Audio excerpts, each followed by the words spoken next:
So welcome to another edition of the Auckland Deep Thinkers. Tonight we're going to talk about the wit and wisdom of Winston Churchill. Now, what it was going to be was just a light-hearted approach to some of his witticisms and some of his comments, because he was not just a man of wisdom, but also a man of wit. He was a charmer and he was an expert at using the English language. In fact, he basically mobilized the English language and put it to war. He was well versed in history and literature, and his speeches, if you read them, are very Shakespearean in nature. So, the British voted Churchill the greatest Briton, but why? He was a colossus of the 20th century. His stature and measure of Britain's nostalgic fixation on the Second World War, perhaps? Churchill took part in the last cavalry charge in British history and lived to authorise the atomic bomb. The people's Winston is a mass of contradictions.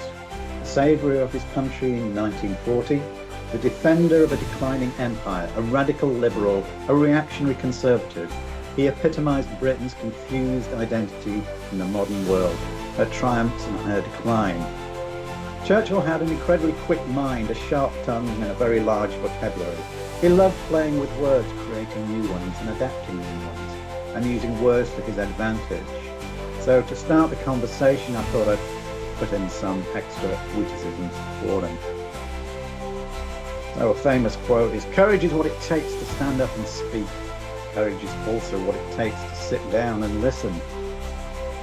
However, he's a controversial figure, and in recent events he's been the figure of hate and vandalism. And one of his quotes brings to mind, "So, you have enemies. Good. It means you have stood up for something in your life." At the weekend, Victor Davis Hanson produced a rebuttal to a podcast that Tucker Carlson hosted, and a revisionist historian started speaking all sorts of nonsense. And so Victor Davis Hanson, he's a senior fellow of the Hoover Institute at the University of Stanford over there in California. So in a recent and now widely seen Tucker Carlson interview, a guest historian named Darryl Cooper casually presented a surprising number of flawed theories about World War II. He focused his misstatements on the respective roles of Winston Churchill's Britain and Adolf Hitler's Germany, especially in matters of the treatment and fate of Russian prisoners, the Holocaust, the systemic slaughtering of Jews, strategic bombing, and the nature of Winston Churchill.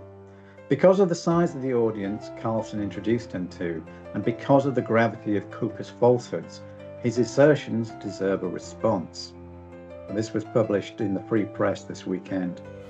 So let's begin with the treatment of Russian prisoners. It is simply not true, as Cooper alleges, that Hitler's Wehrmacht was completely surprised and unprepared for the mass capitulation of the Red Army and some 2 million Russian prisoners who fell into German hands in the summer of 1941. The virtual extinction of these POWs in the first 6 months of the war was a natural consequence of a series of infamous and so-called criminal orders issued by Hitler in the spring of 1941 to be immediately implemented in his planned war of extermination in the East. The edicts variously targeted for elimination prominent Soviet officials, intellectuals, Jews and commissars. Just as importantly, Hitler exempted German soldiers from any criminal liability in what was expected to be the mass killing of Russians and Jews in general. In Mein Kampf, during the lead up to the war and even through the Molotov-Ribbentrop Pact, Hitler had planned eventually to invade Russia, destroy the Soviet Union and put an end to what he called Jewish Bolshevism, and annex and then eventually resettle almost all of European Russia. In part, he was encouraged by the German success in briefly absorbing much of Western Russia in late 1917 and early 1918. Accordingly, Hitler and his planners envisaged a quick Russian campaign. Chief of the Army General Staff, General Franz Hadler, believed that Operation Barbarossa, which began on June 22, 1941, had essentially been won in its first 11 days. Hadler matter-of-factly wrote in his diary that the Russian population would have disposed of during the first winter to save Germans the effort of feeding and maintaining them. Hitler further assumed the liquidation of Soviet-style Marxism was inseparable from the destruction of all the Jews in the East, whose wartime persecution began in Poland just days after the German invasion in September 1939, and well before the Allied response. True, some of the invading Wehrmacht officers may have been disturbed at the sheer mass of captives and Germans' inability to offer even the bare essentials for humane treatment. But they were quickly learned from Berlin's doubling down on early eliminationist directives that we were not to worry about the millions of doomed Russian prisoners or the murder of Jews, given their deaths were consistent with prior Führer directives for the future resettling of Western Russia. At Nuremberg and after the war, many veteran generals of the Eastern Front claimed they privately opposed Hitler's orders of total war that entailed liquidation of the communists, Jews, and assumed the mass death of Russian POWs. But very few could prove they had not received such orders or had bravely opposed their implementation. So who was responsible for starting World War II? As for Cooper's claim that the Allies were to blame for starting World War, nothing could be further from the truth.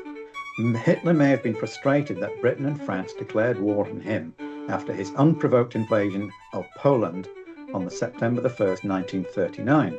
But he had been warned by some advisers that the Allies would be finally forced to war, given that he had broken almost all his pre-war promises to them about ceasing his serial territorial acquisitions.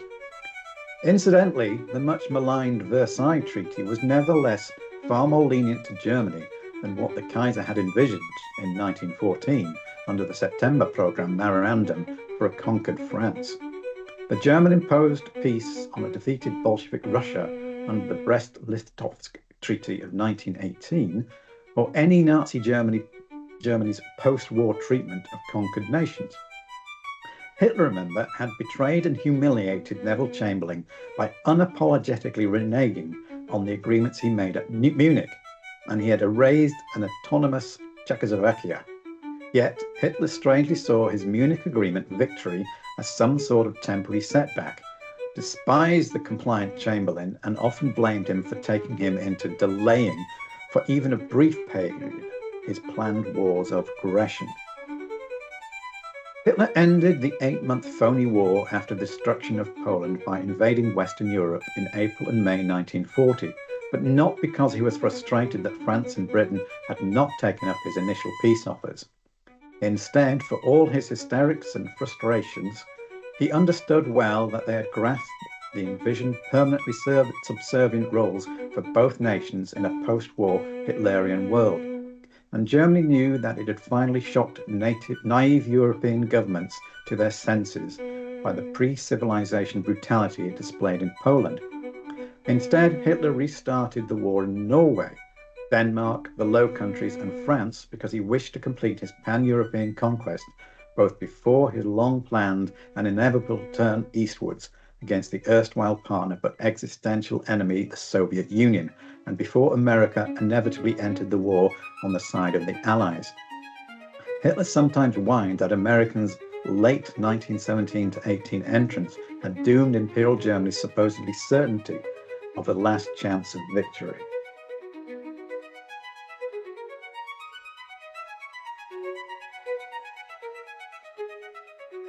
On Britain's supposed warmongering, Britain was, in fact, only one of 6 major belligerents in the World War II that went to war on the principle of a third party's nation's territorial integrity, without either invading another country or being itself invaded. Britain was also the only major power that saw World War II through from the first day to the very last. And of the victorious Big Three, it alone foresaw well before the war that it would likely end any cataclysmic war strategically diminished, its empire gone, and without its century-long global stature. After the fall of France in June 1940 and the occupation of de facto control of most of Europe, there was a discussion again in London, as during the phony war between 1939 and April 1940, of finding a way for the British Empire to survive, given it was without any help from a now occupied Europe, an isolationist America, and a collaborativist Russia. So, as early as May 1940, after the German Ardennes invasion seemed unstoppable, some British and desperate French leaders advised the new Churchill government to seek out Mussolini to craft a modus operandi with Hitler. Initial peace feelers followed, but all were quickly revealed to be impossible, given the buoyant and hubristic German-Italian agenda for a newly conquered Europe. That entailed a likely end of ongoing British rearmament, the surrender or flight to Canada of the British fleet, and the fears that peace likely meant at worst something like a Nazi-imposed Oswald Mosley Quisling dictatorship, and at best a David Lloyd George Petain-like collaborativist government with a ceremonial row for the now abdicated but still lurking Edward VIII. To the degree Hitler at any time wanted peace with the British Empire so he could concentrate on Russia, that the notion was largely predicated only on real politics, mostly his own growing fear and warning from his military advisors that the proposed invasion of Britain in 1940 was impossible anyway, given the unquestioned superiority of the British fleet. By late 1940, even the idea of defeat of Britain by air alone was growing futile. In any case, Hitler always feared that he could neither invade nor permanently occupy Britain, and felt mirabile dictu that invading Russia would be far easier for the land-based Wehrmacht than amphibious operations across the Channel. Destroying and pillaging communist Russia was, of course, far more consistent with his lifelong plans to obliterate Soviet Marxism and its supposed Jewish architects. In sum, Hitler wanted peace with Britain only in the sense that he could envision no way of conquering it by land, sea or air. In perhaps the war's greatest miscalculation, Hitler believed that the supposedly easier conquest of Russia would then force completely orphan Britain to sue for peace on his terms.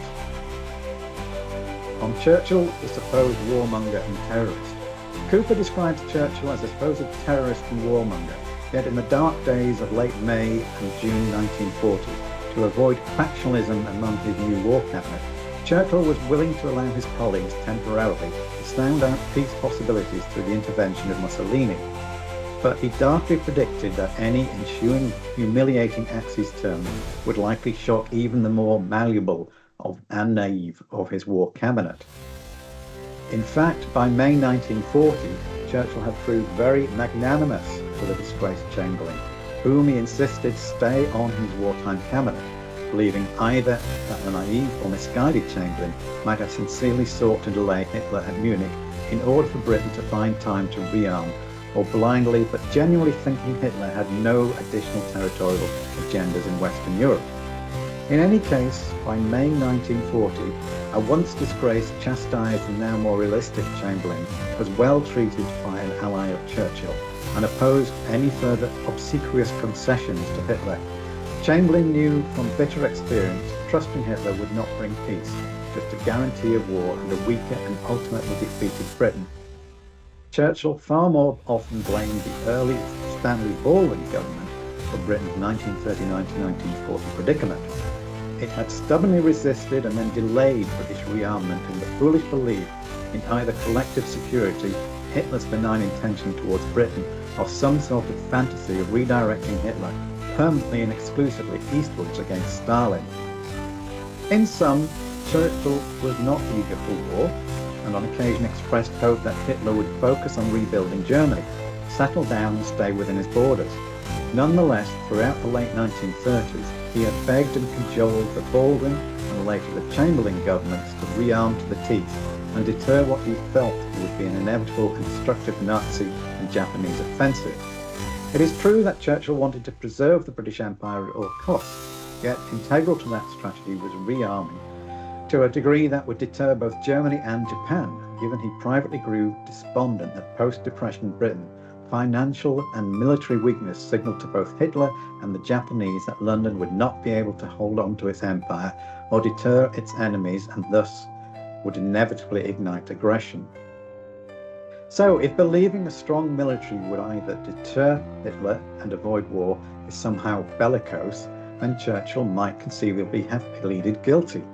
As far as being a terrorist, Churchill soon and almost alone grasped the ultimate fantasies of Hitler's planned genocide, world domination, the end of free nations, and a nightmarish global future.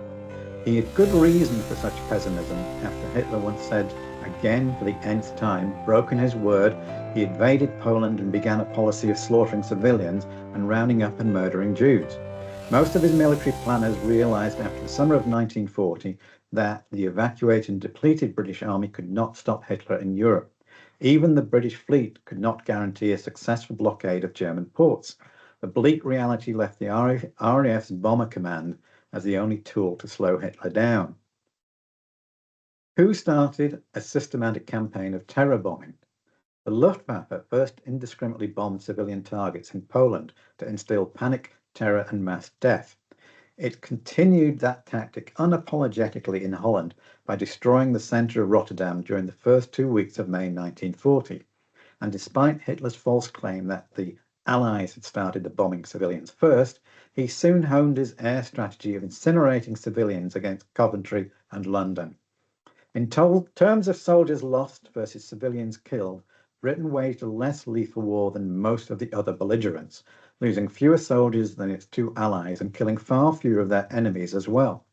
Dresden and Hamburg paled before the American incendiary campaigns against the Japanese cities between March and July 1945, followed by the two atomic bombs.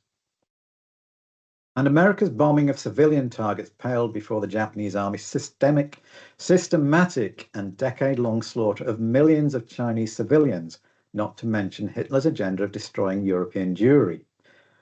Cooper cites as proof of British terror Operation Razzle, designed to torch German forests, but it proved a pipe dream and fizzled, indicative of the weakness and desperation of the RAF of 1939 to 1941, that could not conduct successful precision bombing daylight raids across the occupied European continent, lacking fighter escort, updated radar, effective navigation, and reliable four-engined heavy bombers. The RAF, having learned from bitter experience, warned the Americans in 1942 that it was suicidal to fly daylight, unescorted precision bombing raids over occupied Europe into Germany and Eastern Europe. After thousands of lost B-17s and dead airmen, the Americans gradually agreed and found success only in mid-late 1944 with the onset of fighter escorts, the liberation of France, improved tactics, and a depleted Luftwaffe. Thus, in 1939 to 1940, how else was Britain to stop Hitler's rampages, given his overwhelming momentum and unquestioned strength on the continent? Again, true terror might probably be gauged by the number of civilians and military killed versus the number of soldiers it lost. Japan most likely won that stick contest by butchering some 15 million to 20 million Asians, Chinese, and Pacific Islanders, although Hitler came close through the Holocaust, the death of millions of the Red Army prisoners, and unrestricted butchery waged against Polish and Russian civilians. As terrible as the German and Japanese people suffered, it was minuscule in comparison to the tens of millions of innocents that Germany and Japan butchered in their respective campaigns to absorb Russia, Southeast Asia, the Pacific, and China, not to mention the Holocaust. In sum, Germany and its fascist allies started World War II, initiated the mass warring on the civilians, and institutionalized genocide, and they felt empowered to do so, not because of the Allied aggression or terrorism, but because the initial Western European appeasement, American isolationism, and Russian collaboration. That is what enticed Hitler and the Axis powers into starting a war they soon had no chance of winning, once their formidable enemies sized up their true intentions and likewise embraced the prior Axis notion of total war. At the turn of the millennium, he was also voted Person of the Century, not by British, but by the Americans, one in particular, Charles Krautmeyer of the Washington Post, and this was published in December 1999. It's a little more light-hearted, but worth reading though, as to what's the case for Winston Churchill. Why is he the man of the century? It is just a parlour game, but since it only plays once every 100 years, it's hard to resist. Person of the century. Time magazine offered Albert Einstein an interesting and solid choice. Unfortunately, it's wrong. The only possible answer is Winston Churchill. Why? Because only Churchill carries that absolute required criterion, indispensability. Without Churchill, the world today would be unrecognisable, dark, impoverished, tortured. Without Einstein, Einstein was certainly the best mind of the century. His 1905 trifecta, a total unknown, published in 3 papers on Brownian motion, the photoelectric effect, and the special theory of relativity, each of which revolutionized its field, is possibly the single most concentrated display of genius since the invention of the axle. The wheel was easy, the axle hard. Einstein also had a deeply humane and philosophical soul. I would nominate him as the most admirable man of the century, but most important, if Einstein hadn't lived, the ideas he produced might have been delayed, but they would certainly have arisen without him. Indeed, by the time he'd published his paper on special relativity, Lorentz and Fitzgerald had already described how, at velocities approaching the speed of light, time dilates, length contracts, and mass increases. True, they misunderstood why. It took Einstein to draw the grand implications that constitute the special theory of relativity, but the groundwork was there. And true, his general theory of relativity in 1916 is prodigiously original, but considering the concentration of genius in the physics community in the first half of the 20th century, it is hard to believe that the general theory would not have come in due course. Take away Churchill in 1940, on the other hand, and Britain would have settled with Hitler, or worse, Nazism would have prevailed. Hitler would have achieved what no other tyrant, not even Napoleon, had ever achieved: mastery of Europe. Civilization would have descended into darkness, the likes of which it had never known.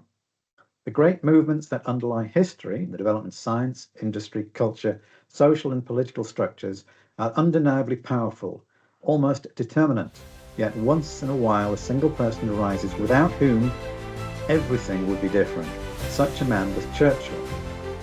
After having single-handedly saved the Western civilization from Nazi barbarism, Churchill was, of course, not sufficient in bringing victory, but he was uniquely necessary. He then immediately rose to warn prophetically against the sister barbarism, Soviet communism.